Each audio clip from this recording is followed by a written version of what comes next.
दोस्तों, हमारे YouTube channel पर आपका स्वागत है। आप हम सब परेशान हैं कि हमारे पड़ोसी बांग्लादेश में 5 अगस्त के बाद से एक बहुत बड़ा उठाव चल रहा है, जिसमें विद्यार्थियों ने और दूसरे लोगों ने जगह-जगह हमला करना चालू किया है।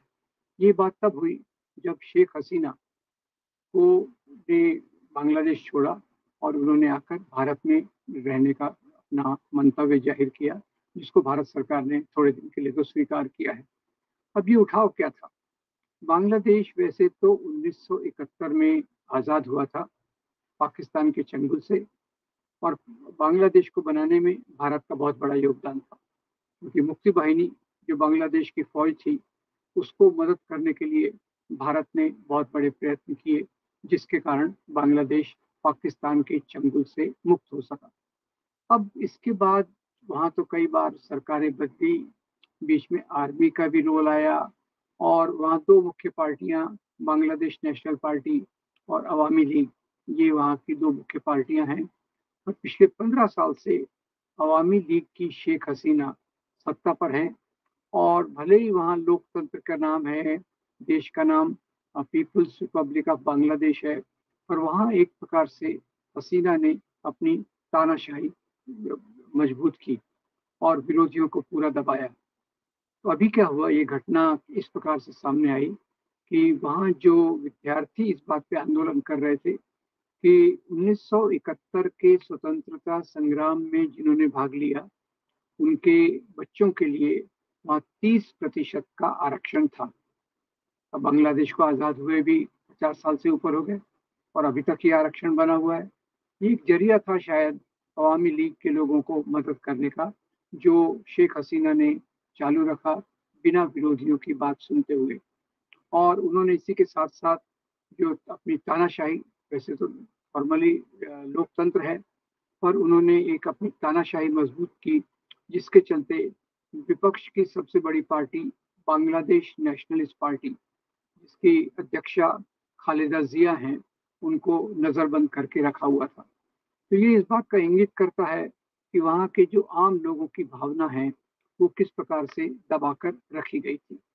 यहाँ एक बात और भी जोड़ दूँ, शेख हसीना के 2 पहलू हैं।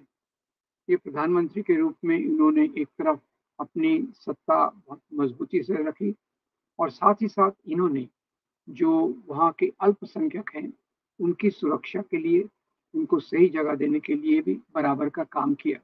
यानी धर्मनिरपेक्ष राज्य के जो 2 पहलू होते हैं, एक लोकतंत्र और एक धर्मनिरपेक्षता, उन्होंने धर्मनिरपेक्षता यानी बहुल्यवाद, वहाँ के अल्पसंख्यकों को सहजता से रहने देने का उन्होंने बराबर इंतज़ाम किया था।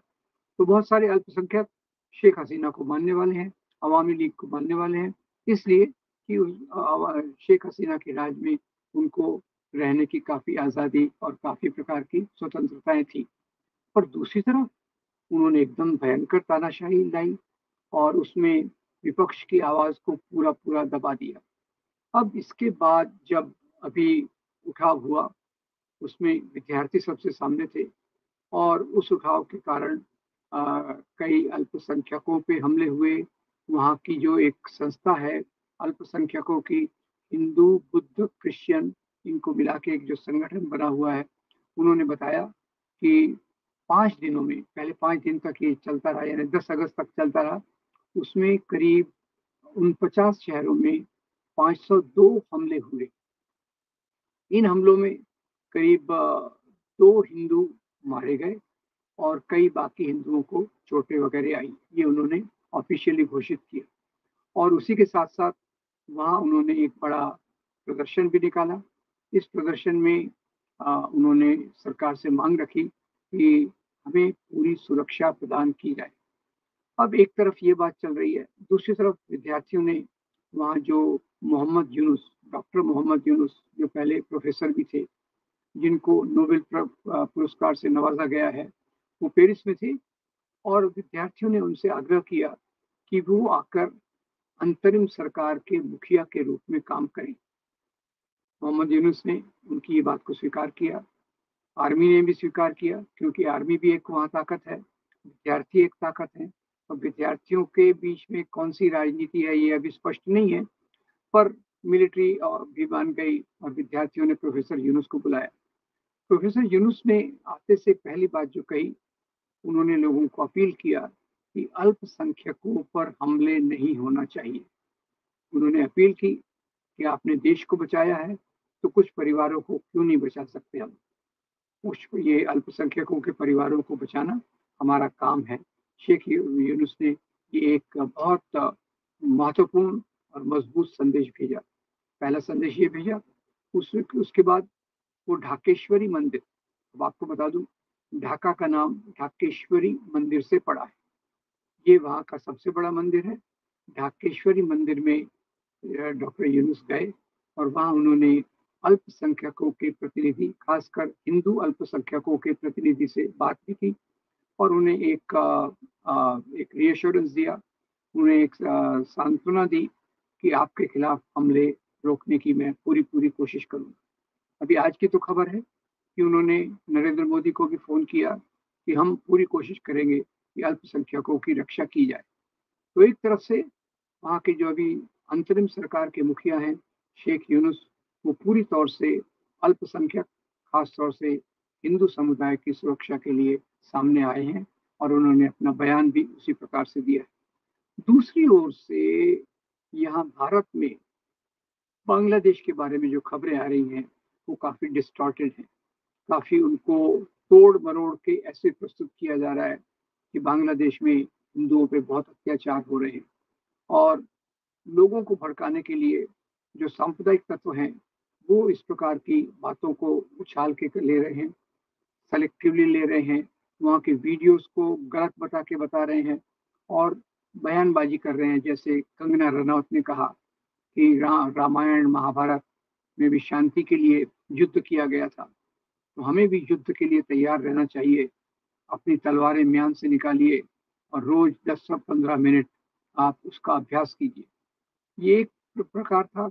ऐसे दूसरे बहुत सारे नफरत के बयान यहाँ आए। वास्तविकता क्या है?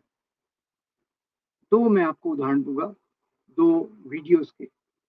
एक वीडियो में बताया गया है कि वहाँ जो हिंदू क्रिकेटर है लीपन दास, एक वीडियो फैलाया गया कि घर में आग लग रही है और ये कह रहे हैं कि हिंदू क्रिकेटर लीपन दास के घर को ये आग लगाई जा रही है। पर वास्तव में फैक्ट चेक में निकला कि वो घर लीपन दास का नहीं था, वो एक मुस्लिम क्रिकेटर का था जो अवामी लीग में 2 बार मेंबर ऑफ पार्लियामेंट रह चुका है। ये एक बहुत बड़ी बात है। दूसरा, यहाँ प्रचार किया गया कि चित्तागोंग में एक मंदिर को आग लगाई गई। फिर से फैक्ट चेक पर पता चला कि वो आग मंदिर में नहीं थी, मंदिर के पास में अवामी लीग का ऑफिस है, उसमें वो आग लगाई गई थी। तो ये मैं केवल 2 उदाहरण दे रहा हूँ। ऐसे बहुत सारे वीडियोस सोशल मीडिया पे भड़का फैलाकर मुसलमानों के खिलाफ नफरत पैदा करने की एक कोशिश की गई। वास्तविकता तो ये है, वहाँ के एक डेली स्टार के महफूज अनम, डेली स्टार एक वहाँ का प्रतिष्ठित अखबार है, उसके महफूज आलम ने करण थापर को एक इंटरव्यू दिया और उन्होंने बताया कि इस प्रकार के जो डिस्टॉर्टेड बदल के जो वीडियोस फैलाए जा रहे हैं वो एक नफरत फैलाने के लिए है। उन्होंने बताया कि फैक्ट चेक करके तो आप सच्चाई जान सकते हैं, पर फैक्ट चेक कोई करता नहीं है और वो इसको देखकर अपनी राय बना लेते हैं। और उन्होंने दूसरे एक वहाँ के बड़े व्यक्ति ने क्विंट को इंटरव्यू दिया और उसमें उन्होंने कहा कि बांग्लादेश का राइट विंग और भारत का राइट विंग ये एक दूसरे को मजबूत करते हैं। उनके कहने का क्या तात्पर्य था कि बांग्लादेश में जो राइट विंग है उसकी कुछ गतिविधियां हैं जिसके कारण भारत का राइट विंग उसका फायदा लेता है और मुसलमानों के खिलाफ नफरत फैलाता है। तो ये दो चीजों के आधार पे कहा जा सकता है कि हिंदू उतने असुरक्षित नहीं है। तीसरी बात आपको बता दूं कि ये महफूज अनम, उन्होंने एक और बात बताई कि वहाँ जमाते इस्लामी, ये एक सांप्रदायिक संगठन है वैसे तो, और इसने सांप्रदायिकता में काम भी किया है, पर अभी उन्होंने ऐसे स्क्वाड बनाए, ऐसे दस्ते बनाए जो जाकर हिंदू मंदिरों की रक्षा करें। ऐसे ही वहाँ के विद्यार्थियों ने भी दस्ते बनाए हिंदू मंदिरों की रक्षा के लिए, हिंदुओं की रक्षा के लिए। तो मुझे लगता है बांग्लादेश का भविष्य आगे क्या होगा, ये तो कहना काफ़ी मुश्किल है, क्योंकि मोहम्मद यूनुस ये तो चुने हुए नेता नहीं है। उनकी इज्जत है क्योंकि वो बांग्लादेश के एकमात्र नोबेल पुरस्कार विजेता हैं, इसके लिए उनकी इज्जत है। और अभी जिस प्रकार की बातें उन्होंने कही, वो अल्पसंख्यकों के लिए तो काफ़ी रीअश्योरिंग है, काफ़ी सांत्वना देने वाली है।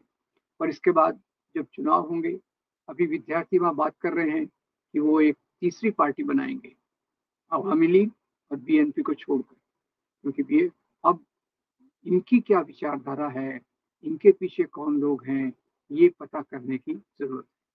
इसमें एक और एंगल भी है। सीआईए जो अमेरिका का गुप्तचर संगठन है, वो भी पूरे दूसरे देशों में दखलंदाजी करते हैं। और शेख हसीना ने कहा कि बांग्लादेश के उठाव के पीछे सीआईए का हाथ है। और क्योंकि अमेरिका चाह रहा था कि बांग्लादेश सेंट मार्टिन आइलैंड, जो बांग्लादेश के कोस्ट के करीब है, वो अमेरिका को दे दे, ताकि अमेरिका अपने सैनिक अड्डे वहां बना सके। अब इसकी सच्चाई जानना तो मुश्किल है, इसके लिए और वक्त लगेगा। इसमें सीआईए का कितना रोल है, और विद्यार्थियों का जो असंतोष था, बाकी लोगों का तानाशाही में जो असंतोष है, वो फूट कर निकला है। और एक हमारे लिए जो खास बात है कि वहाँ अल्पसंख्यकों की सुरक्षा के लिए काफ़ी सीरियसली बात की जा रही है, काफ़ी महत्व से बात की जा रही है। वहाँ जो जमात इस्लामी के लोग हैं, वो हिंदू मंदिरों की रक्षा कर रहे हैं, विद्यार्थियों के दस्ते हिंदू मंदिरों की रक्षा कर रहे हैं। और अभी वहाँ हिंसा का माहौल 5 दिन के बाद समाप्त हो गया। और उसमें मैंने जैसे बताया कि वहाँ के अल्पसंख्यक समुदाय ने एक बहुत बड़ा मोर्चा निकाला। वो ये बताता है कि वहाँ अभी लोकतंत्र के लिए कुछ जगह हो रही है, अल्पसंख्यकों की भी बातों को सुना जा रहा है। हम उम्मीद करेंगे कि बांग्लादेश इससे उभर कर एक लोकतांत्रिक धर्मनिरपेक्ष राष्ट्र के ऊपर में आए, और उससे हमारे यहाँ भी एक अच्छा माहौल खड़ा होगा, और एक दूसरे की हम मदद करें। जैसे सार्क का एक्सपेरिमेंट था, उसकी तरफ वापस जाने की कोशिश करें, ताकि पड़ोसियों में जब भाईचारा दोस्ताना रहता है, तो उससे उसका लाभ दोनों को होता है। धन्यवाद दोस्तों। मैं उम्मीद करता हूँ आपको ये वीडियो अच्छा लगा होगा। अच्छा लगा तो इसको लाइक करके फॉरवर्ड कीजिए, और हमारे चैनल को जरूर सब्सक्राइब कीजिए। आपका बहुत धन्यवाद। Thank you very much.